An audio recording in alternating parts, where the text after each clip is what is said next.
Le projet Renaissance, c'est l'idée de répondre à la question de ceux qui sont en ville et qui voient que nos conditions de vie vont changer drastiquement à cause du pétrole qui va devenir de plus en plus rare.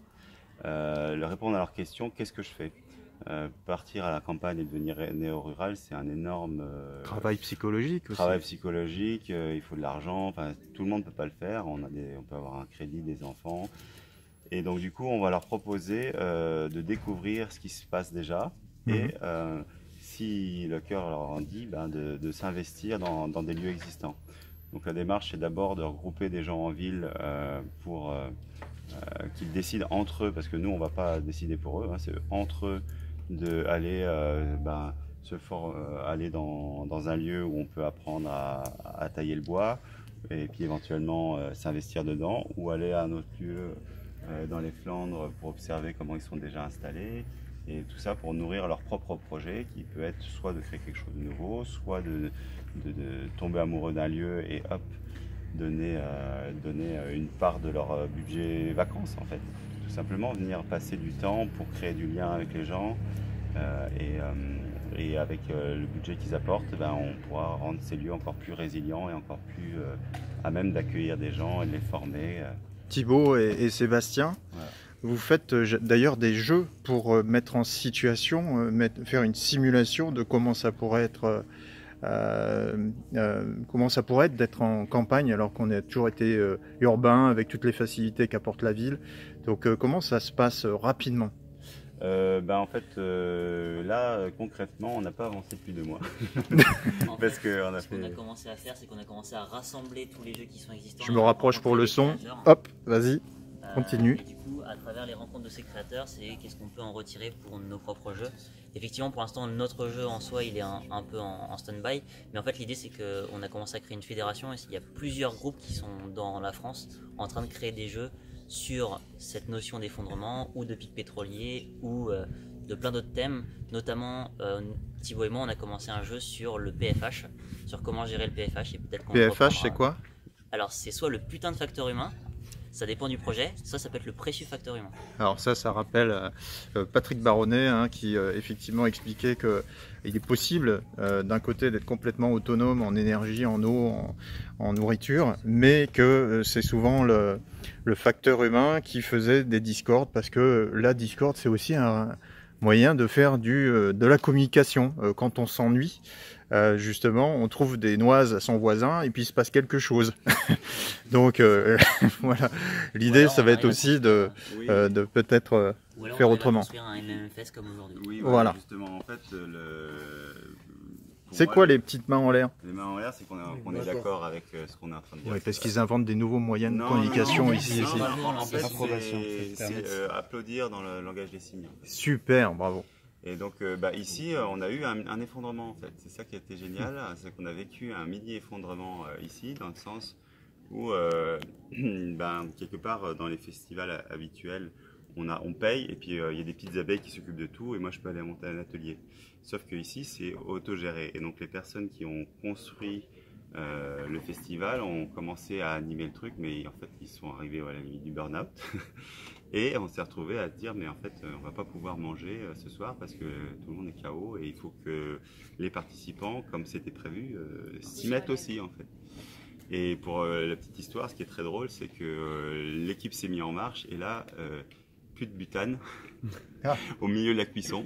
Et là, est-ce qu'on a prévu une bouteille de rechange? Non.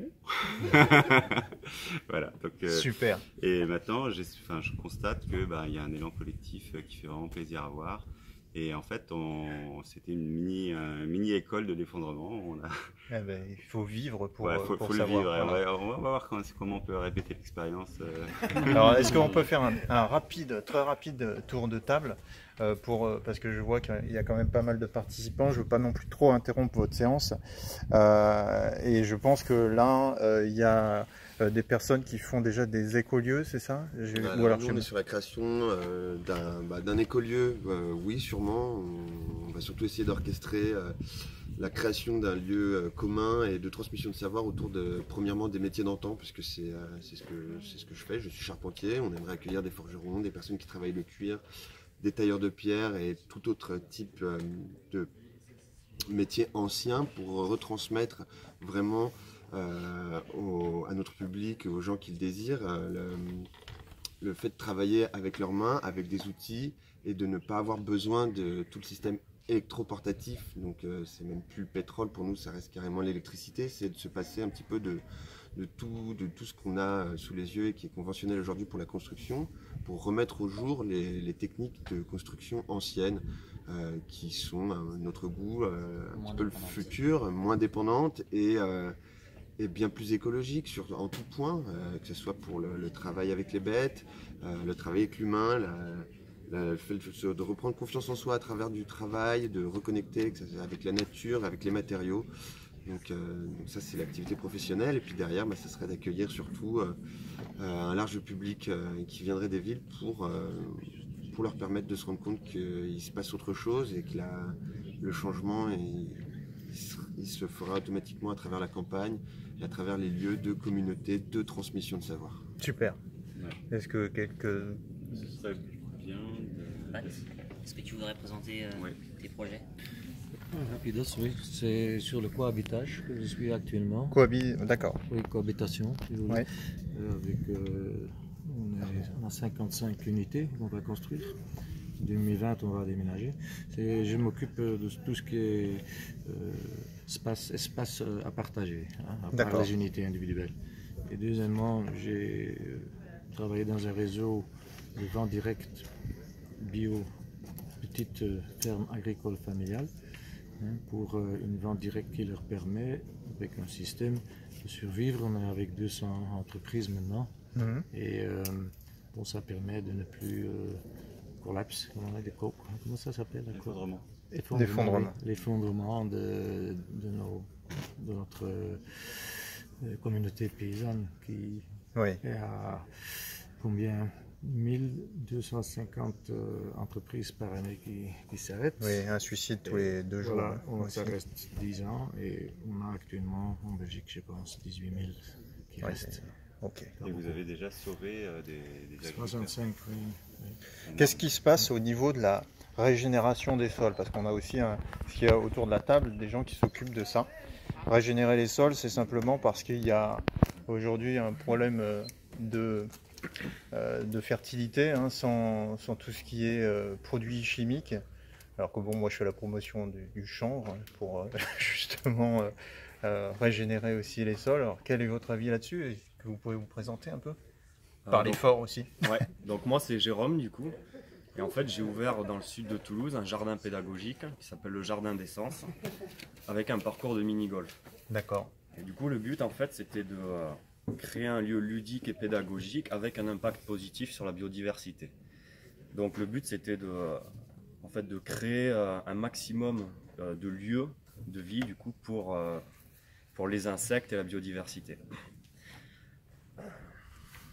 Et tu l'as fait un peu chill, tu nous as dit, avec des hamacs. Ouais. Donc en fait j'ai créé un petit parcours de mini-golf, un parc à jeux du coup pour faire un lieu de vie en fait cool. Et ludique. Et ludique, voilà, et pour découvrir la nature. Et en fait du coup pour ouvrir ça, nous on est tous des gens un petit peu sensibilisés autour de l'écologie, mais pour ouvrir ces problématiques et présenter ça en fait au grand public et à un maximum de personnes. Bravo. Et du coup j'ai créé le jardin en fait pour créer de la biodiversité en fin de compte, donc en rajoutant un maximum de plantes différentes, en créant un petit plan d'eau, en créant un petit plan d'eau, du coup ça permet d'attirer la biodiversité en fin de compte, d'avoir un petit impact positif chacun à son échelle. Et tu disais que tu avais un coin plutôt plante africaine, une sorte de voyage. Oui, en fait j'ai aménagé 5 petits jardins à thème, un jardin français, africain, asiatique, tropical et méditerranéen.